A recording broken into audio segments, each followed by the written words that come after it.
Section 11 CBC ரெசிபிகேட்டா முன்தீர்ப்பு தடை. முன்தீர்ப்பு தடை என்றால் ஏற்கனவே ஒரு வழக்கை விசாரித்து அதே வழக்கை மறுபடியும் தாக்கல் செய்து ரெமிடி பெற்றால் அது முன்தீர்ப்பு தடை என்று பொருள். அதை தான் சொல்லும் செக்ஷன் 11. அது இன்னும் இருக்க வேண்டும். அப்போ ரெசிபிகேட்டாவா இன்னும் இருந்தால் அது தடையாக இருக்க வேண்டும். முன்னர் ஒரு வழக்கு ஃபார்மர் சூட்னு சொல்லுவாங்க. ஃபார்மர் சூட் ஏற்கனவே விசாரிக்கப்பட்ட தீர்ப்பாக இருக்கிறது, ஒரு சூட்டாக இருக்க வேண்டும். அதன் பிறகு the matter directly and substantially in issues, ஒரே பிரச்சனையாக இருக்க வேண்டும். நேரடியாகவோ அல்லது மறைமுகமாகவோ, இன்னொன்று சேர்த்துக்க கணிசமான முறையிலையோ அல்லது அதோடு சேர்த்து அந்த வழக்கோடு சம்பந்தப்பட்ட தொடர்பான வேறு மாற்றம் தாக்கல் செய்தாலும் அது தொடரும். ஏன்னா இந்த டெக்னிக்கல் இஷ்யூவாக இப்போ ரெஸ்ட்ரிக் கேட்டாலும் ஒரு சூட்டு திருவண்ணாமலை நீதிமன்றத்தில் தாக்கல் செய்யப்படுகிறது. அதன் வழக்கு நடத்தி கொண்டிருக்கிறேன். தீர்ப்பு ஆர்வம் வாங்கிட்டோம். அந்த வழக்கு சொல்றது அது matter directly and substantially in issues, ஏற்கனவே நீதிமன்றத்தால் விசாரிக்கப்பட்டு தீர்ப்பு வழங்கப்பட்ட வழக்கினை மறுபடியும் வேறு ஒரு நபர் அதே வழக்கினை நீதிமன்றத்தில் தாக்கல் செய்து ரெமிடி பெற முடியாததுக்கு ஆதாரம். இதில் கூட இன்னும் சில பாயிண்ட் சேர்க்கணும். கணிசமான முறையில் அதோடு தொடர்பு கொண்ட நபர் அந்த வழக்கை தாக்கல் செய்யாத இருக்க வேண்டும். அதையும் சேர்த்து மூன்று, இரு வழக்குகளிலும் உள்ள தரப்பினரும் சேம் வாட்சர்கள் அல்லது அவர்களிடமிருந்து உரிமை பெறுவதற்காக நபர்களை நடக்க வேண்டும். விளக்கம் வெரி வெரி இம்பார்ட்டன்ட். நான் என்ன சொன்னவங்கள்ட்ட ஒரு வழக்கு திருவண்ணாமலை நீதிமன்றத்தில் இருக்குதுன்னு சொன்னேன்னா அதுதான் சேம் பார்ட்டி சேம் இஷ்யூ. அது ஒரு நபர் இதில் ஒரு உதாரணம் கொடுக்குதுன்னு வச்சுக்கோங்க. வாதியோ பிரதிவாதியோ வழக்கு நிலுவையில் இருக்கும்போது நமக்கு ஜெயிக்காத நல்லா தெரியும். அந்த நபர் என்ன பண்ணுவாங்க, வேற ஒரு நபர்கிட்ட வச்சுட்டு கேஸை நீ பார்த்துட்டு நான் ஆகப்போகிறேன் பார்க்கணும். அதுக்கு என்ன பண்ணணும்னா ரீஸ்பெண்டன்ஸ்ன்னு சொல்லுவாங்க. வழக்கு நிலுவையில் இருக்கும்போது ஒரு சொத்தை விற்பனை செய்தால் அதுவும் வழக்கு நிலையிடை சொத்துன்னு சொல்லிட்டு அந்த வழக்கு மூலம் ரெமிடி யாருக்கு கிடைக்குதுன்னா அந்த வழக்கு நிலையின் தன்மையை பொறுத்து அதுக்கு உரிமை சேரும். வழக்கு வாதிக்கு ஜெயித்தால் வாதியிடமிருந்து வாங்கினால் அந்த வழக்கு உரிமை மூலம் அந்த வாங்குவதற்கு சேரும். வழக்கு தீர்ப்பானது வழக்கின் முடிவானது பிரதிவாதிக்கு சேர்ந்தால் வாதியிடமிருந்து வாங்கிய நபருக்கு அந்த உரிமை சேர்ந்தார். அதுதான் ரீஸ்பெண்டன்ஸ்ன்னு சொல்லுவாங்க. வழக்கிடை சொத்துன்னு என்று சொல்லுவாங்க. வழக்கு நிலுவையில் இருக்கும்போது ஒருவருடைய சொத்து வாங்கினால் அது செல்லாது என்று சொல்ல முடியாது, அதே சமயத்தில் செல்லும் என்று சொல்ல முடியாது.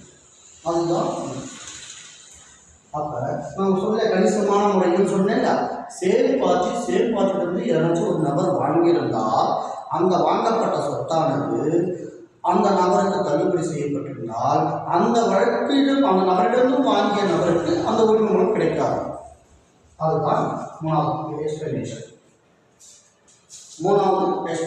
டெலிவரி பார்த்தோம். இது ரீஸ்பெண்டன்ஸும் கூட சேர்த்துடும். ரீஸ்பெண்டன்ஸ்ன்னு சொன்னால் வழக்கிடை சொத்துன்னு சொல்லுவேன். இந்த வழக்கிடை சொத்து ஒரே நபர்களாக இருக்க வேண்டும்.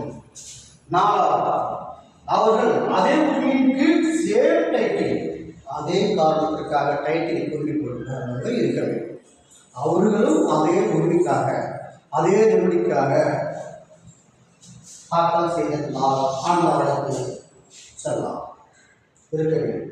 இவைகள் இருந்தால் மட்டுமே என்னது அதே இன்னொரு காம்ப்ளைண்ட் கோர்ட்டு அதே நீதிமன்றத்தில் சம்பந்தப்பட்ட நீதிமன்றத்தில் அதே நீதிமன்றத்தில் அதே வழக்கினை கேட்டு அதே உரிமையை கேட்டு அதே டைட்டிலை கேட்டு அதே கோரிக்கை கேட்டு அதே விண்ணப்பை கேட்டு தாக்கல் செய்தால் அது முன்தீர்ப்பு தடை. அதுக்கு பேர் தான் முன்தீர்ப்பு தடை. ரெஸ்டே கேட்டால் அதில் 8 விளக்கங்கள் கொடுக்கப்பட்டுள்ளது. எக்ஸ்பிளனேஷன் கொடுக்கப்பட்டுள்ளது. Very very important. இந்த 8 விளக்கங்களிலும் ஒவ்வொரு எக்ஸாம்பிளும் கரெக்டாக 8 விளக்கங்களில் ஏதோ ஒரு பேர் பெற்றுவாங்க. அதனால் இது வெரி வெரி இம்பார்ட்டன்ட். பார்த்தீங்கன்னா மறுபடியும் நான் ரெட்டரோடு நான் தயாராகிறேன். இந்த கேள்வியில் வெரி வெரி இம்பார்ட்டன்ட். கேட்காத கொஸ்டினே கிடையாது. ஒவ்வொரு எக்ஸாம்லையும் ரெசுமி கேட்டாவே கேட்காத கொஸ்டின் கிடையாது, உங்களுக்கே தெரியும். பெரும்பாலும் டிஸ்ட்ரிக்ட் ஜட்ஜ் எக்ஸாம் வந்து கணிசமான முறையில் தான் கேட்பாங்க. அவங்க இந்த மாதிரி காம்படன்ட் டைட்டில் ஒரே சேம் பார்ட்டிஸ் கணிசமான முறை வாங்குவோம் எக்ஸ்பீரியன்ஸ் இந்த உழைப்பி சுற்றி வளைச்சி கணிசமான மறைமுகமான முறையில் தான் டிஸ்ட்ரிக்ட் ஜட்ஜ் எக்ஸாமில் கேள்விப்பட்டாங்க. இது ரெசுமி கேட்டாவா அப்படின்னு கேள்விப்பட்டாங்க. அதுக்கு நம்ம தயாராக இருக்க அதை அண்டர்ஸ்டாண்டிங்னா சப்ஸ்டியூட் லாவுக்கு தெளிவாக இருக்கணும். சிவில் வழக்கில் வந்து இதில் ஒரு கண்டிப்பாக நம்ம தெரிஞ்சு ஆகும். ஒரு நீதிமன்றத்தில் ஃபஸ்ட்டு ஒரு சூட்டு தாக்கல் பண்ணுறோம்னா அந்த நீதிமன்றம் என்ன பண்ணணும், ஓர்வையான வித்து ரிலேட்டட் டாக்குமெண்ட் பேசுகிறது இஷ்யூட் டிகிரி எடுத்து அதே அப்பீல் கோர்ட்டு சப்ஸ்டியூட் லா தான் கன்செப்ட், அதுதான் concept law. Express law with concept CPC 2 கொள்கை தான் நம்ம ஜட்ஜ்மெண்ட்டுக்கு பயன்படுத்தும். 2 கொள்கை மட்டும்தான் பின்பற்றுவோம்.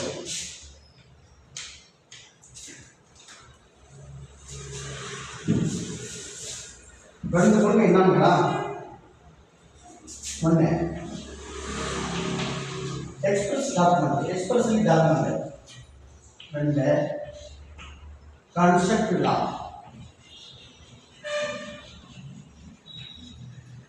லா எக்ஸ்பிரஸ்லி லா அல்லது கன்செப்ட் லா, இந்த 2 அடிப்படையில் தான் சிவில் கேஸில் தீர்ப்பு வழங்கப்பட வேண்டும். இந்த கேள்வி மறைமுகமாக கேட்பாங்க. சிவில் வழக்குகளில் உரிமையல் நீதி வழக்குகளில் என்ன மாதிரி கொள்கை, என்ன மாதிரி சட்டங்களை பின்பற்றுவார்கள், என்ன மாதிரி கொள்கையோடு தீர்ப்புகள் வழங்கப்பட வேண்டும் என்று இதற்கு கீழமை நீதிமன்றங்களில் முதல் வழக்காக தாக்கல் செய்யப்படும் ஆவணத்தின் அடிப்படையிலே மற்றும் அதிகபட்சமாக ஆவணத்தின் அடிப்படையிலும் சாட்சிகளின் அடிப்படையில் மட்டுமே தீர்ப்பு வழங்கப்பட வேண்டும். வழங்கும். அதே அப்பீல் கோர்ட் என்ன பண்ணுறீங்களா, சப்ஸ்டியூஷன் லான்னு சொல்லுவாங்க. கன்செப்ட் லா அதாவது சட்டத்தினுடைய உள்ளார்ந்த சட்டங்கள் என்று சொல்கிறோம், மறைமுக சட்டங்கள் என்று சொல்லக்கூடிய ஓர்வியான பொருள் மீனிங்ஸ் அதை வச்சு தான் மறைமுக மீனிங் வைத்து ஓர்வையாக உள்ளது அதுக்கு என்ன மீனிங்ஸ் சொல்லி புரிந்து அந்த லாவுக்கு பொருத்தமானதா என்று நிறுத்தி வழங்கத்தான் அப்பீல் கோர்ட். ஒவ்வொரு ஹைகோர்ட் ஜட்ஜ்மெண்ட்டையும் டிகிரி எடுத்து படித்து பாருங்கள். உங்களுக்கு சப்ஸ்டியூட் லா கொஸ்டின் மிக மிக தெளிவாக தெரியும். நல்லா தெரிஞ்சவர்கள் என்ன பண்ணலாம், அப்பீல் கோர்ட் ஜட்ஜ்மெண்ட்டையும் லோயர் கோர்ட் ஜட்ஜ்மெண்ட்டையும் 2 கம்பேர் பண்ணி படிங்க. ஹைகோர்ட் ஜட்ஜ்மெண்ட்டில் ஒவ்வொரு டிகிரியிலும் ஜட்ஜ்மெண்ட்டையும் கன்ஸ்டியூஷன் லா மட்டுமே தான் மென்ஷன் பண்ணியிருப்பாங்க. புரியுதுங்களா? இந்த லா தான் சிபிசி 2 தான் பேஸ் பண்ணி சிபிசியில் தீர்ப்புகள் வழங்கப்பட வேண்டும் என்று சொல்லப்படுது. ரைட். அடுத்தது இந்த விவகாரம் இந்த 6 விவகாரங்கள் இறுதியாக தீர்மானிக்கப்பட்டிருக்க வேண்டும். இந்த 6வது அந்த விவகாரமும் இறுதியாக தீர்மானிக்கப்பட்டிருக்க வேண்டும். இது எல்லாமே இருந்துச்சுன்னா அவன் முன்தீர்ப்பு தடை.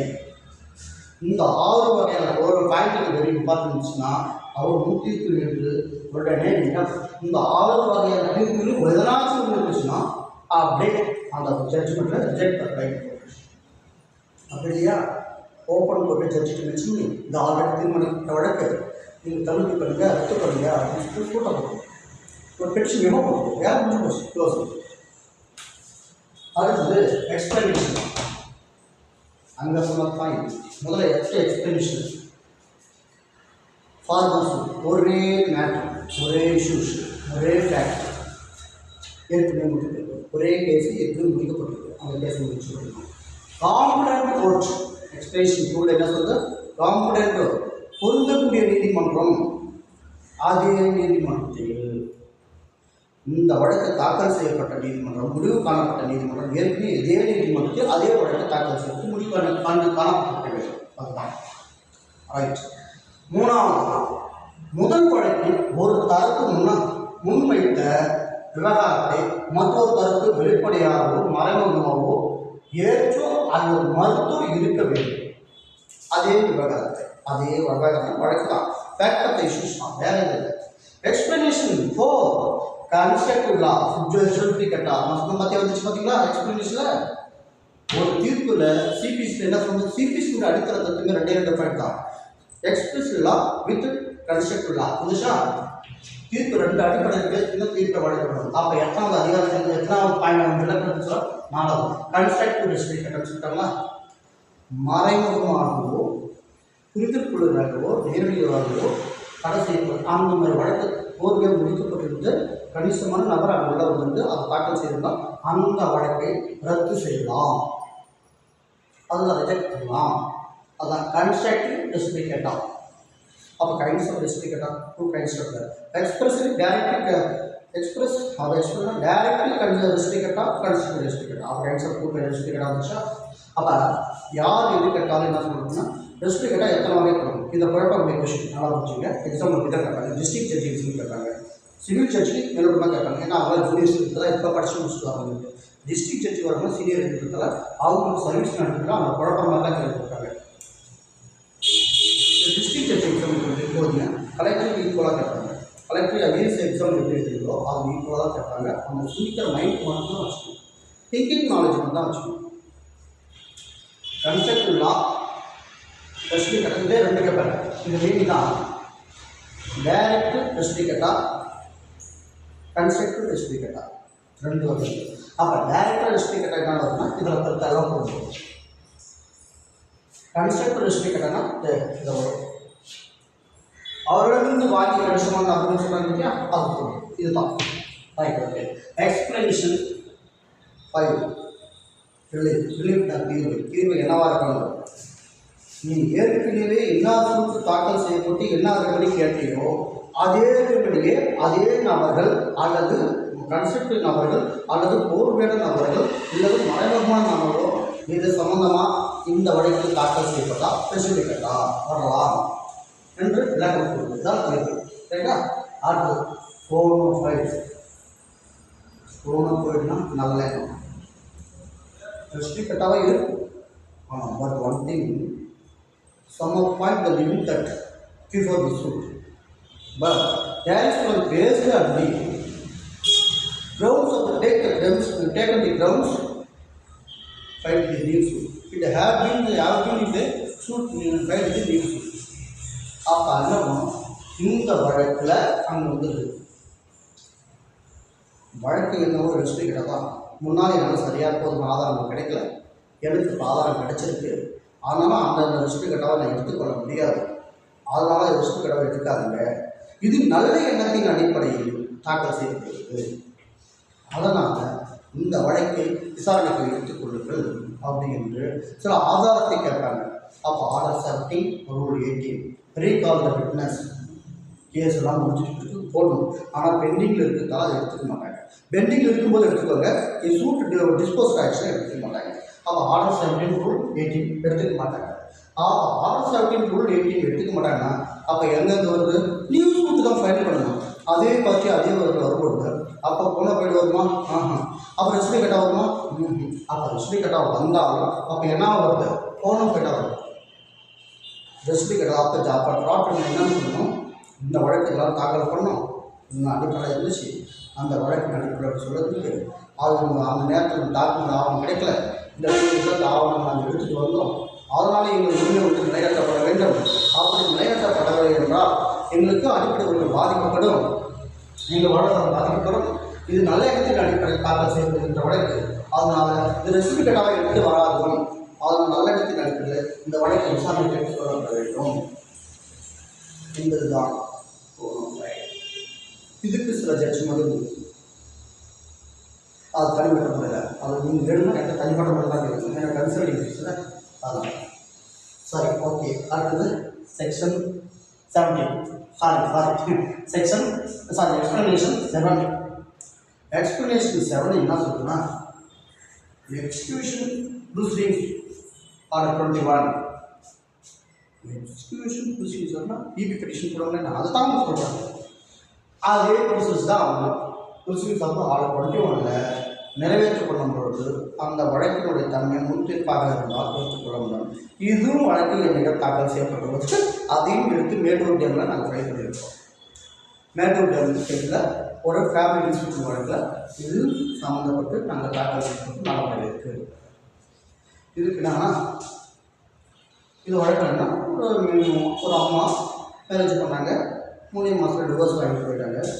டிவோர்ஸ் போயிட்டு டிவோர்ஸ் வாங்கி முடிச்சுட்டு பிறகு அவங்க இந்த இதுதான் முக்கியமான கேள்வி பாருங்க. இது ஒரு டெக்னிக்கல் இஷ்யூஸ் இருக்குது. இந்த டெக்னிக்கல் இஷ்யூஸ் லா பாயிண்ட் டெக்னிக்கலாக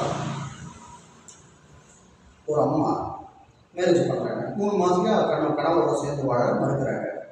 எனக்கு ஏழையாக இருக்கிறதால அந்த கணவரோட சேர்ந்து வாழ பிடிக்கலன்னு சொல்லி போயிட்டாங்க.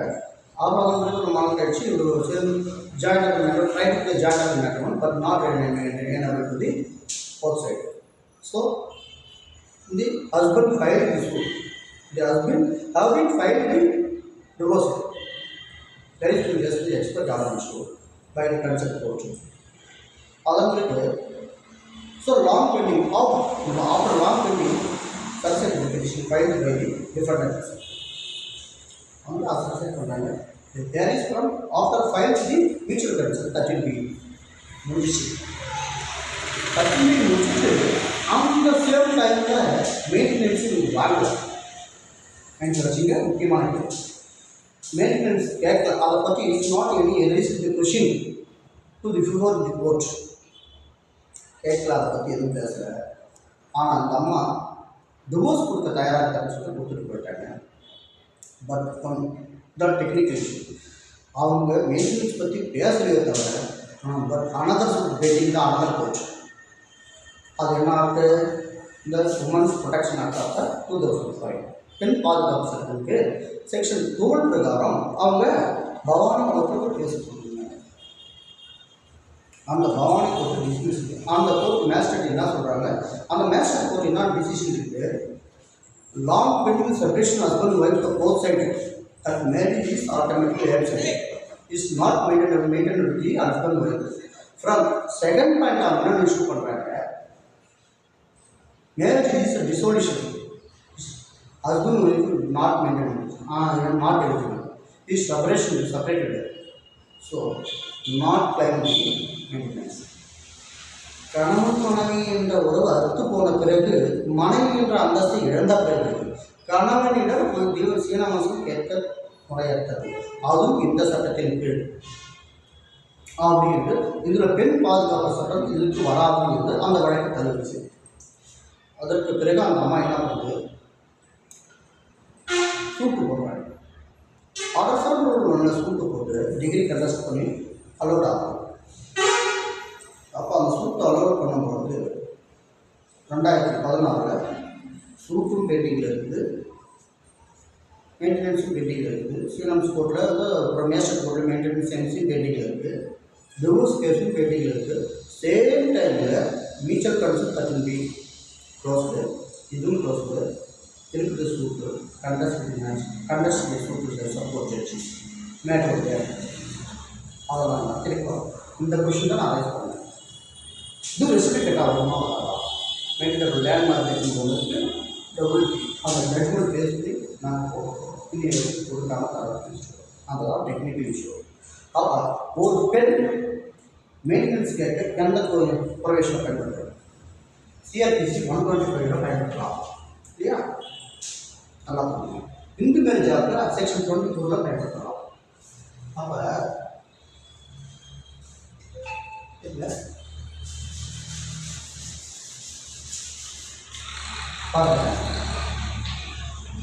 section 25 CRPC section 24 HLA section 12 human protection law here सूत्र का R7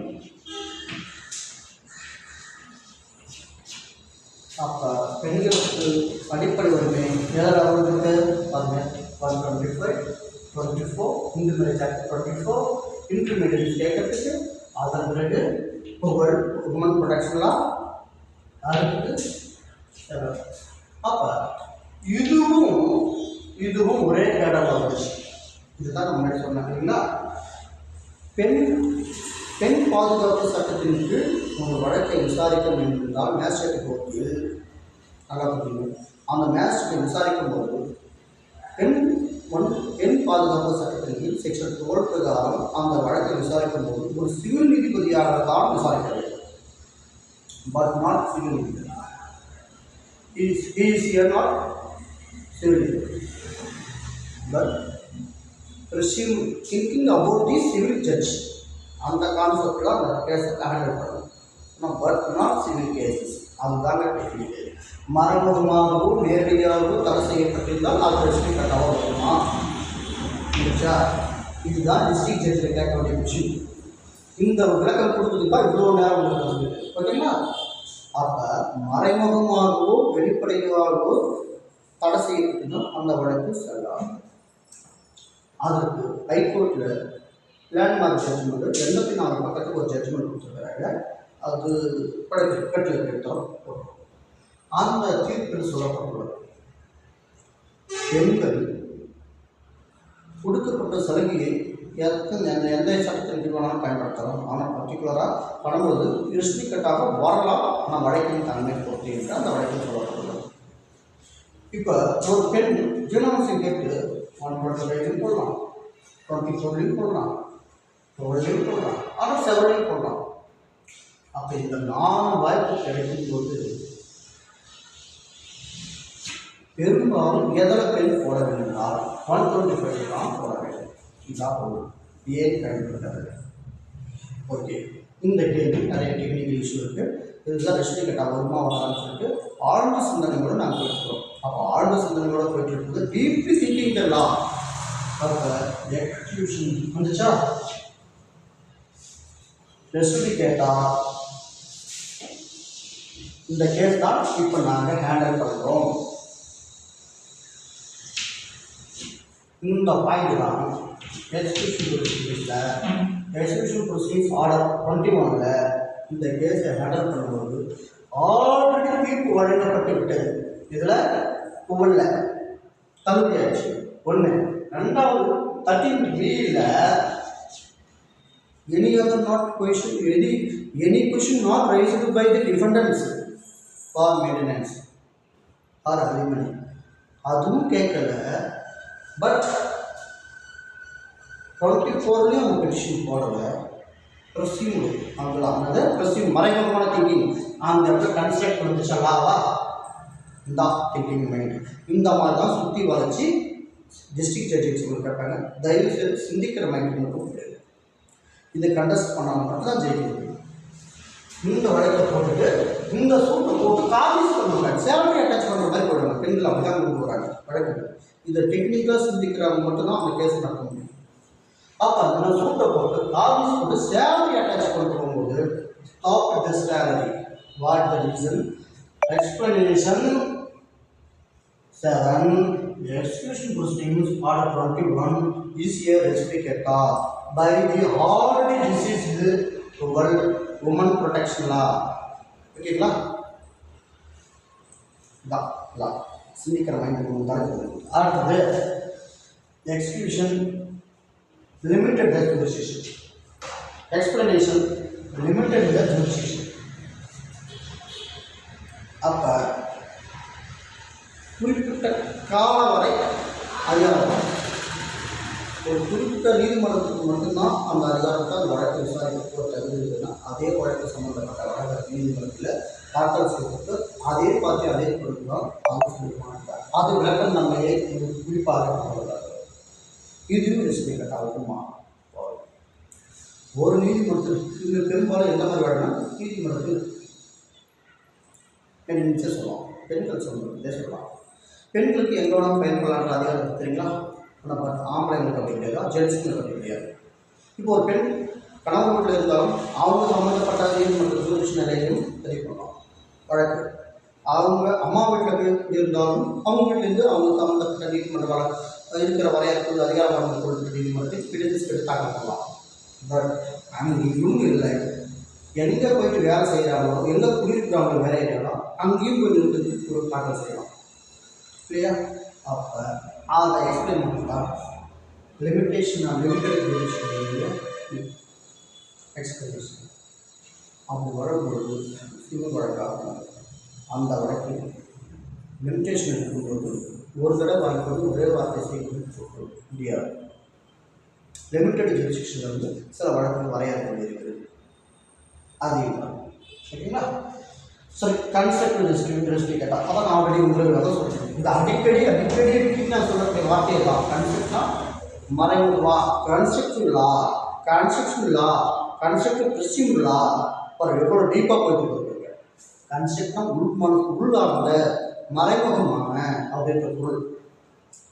முதல் வழக்காக தனிப்பட்ட நீதிமன்றத்தில் வழக்கு மேரிஸ் அடிப்படையில் தீர்க்கப்படாமல் தொழில்நுட்ப காரணத்தால் தள்ளுபடி செய்யப்பட்டிருந்தால், தரப்பினரும் விவகாரமும் வேறுபட்டிருந்தால், புதிய காரணம் நியூ காஸ் ஆஃப் ஆக்ஷன் உருவாகியிருந்தால், இதுங்களா அந்த மேற்கொள்ள ப்ரொசீஜர்ஸு சில டாக்குமெண்ட்ஸு போனதுல இதெல்லாம் தெரிவித்துக்கொள்ளும். அதன் பிறகு இந்த வழக்காக இதெல்லாம் சம்மந்தப்பட்டது தான் அழகு.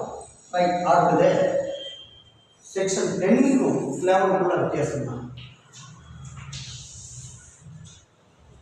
செக்ஷன் 10 ரிஸ் ஜப்டிஸ் sub judice and stay procedure. Section 10 trial மட்டுமே நிறுத்தி வைக்கப்பட வேண்டும். செக்ஷன் 11 வழக்கே செல்லாது என்று நிராகரிக்கப்பட வேண்டும். இதுதான் வித்தியாசம்.